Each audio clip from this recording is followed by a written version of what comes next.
একটি ছোট ঘরে থাকত সাদা কালো রঙের একটি বিড়াল। নাম তার মিনি। ঘরটা ছিল ছোট হলেও মিনির জন্য সবসময় একটু দুধ আর এক কোনা নরম কাপড় রাখা থাকত।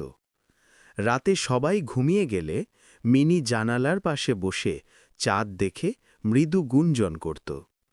একদিন বৃষ্টির রাতে মিনি হঠাৎ বাইরে কান্নার শব্দ শুনতে পেল। সে তাড়াহুড়ো করে বেরিয়ে দেখে এক ভিজে বাচ্চা বিড়াল কাঁপছে। মিনি তাকে মুখে করে ঘরে নিয়ে এলো। পরিবারের লোকজন অবাক হলেও ছোট্ট বিড়াল ছানাকে আশ্রয় দিল। তারপর থেকে মিনি আর একা থাকত না।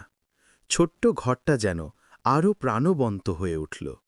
মিনির কাছে সেই ছোট ঘর আর পরিবারের ভালোবাসাই ছিল সত্যিকারের সুখের রাজপ্রাসাদ।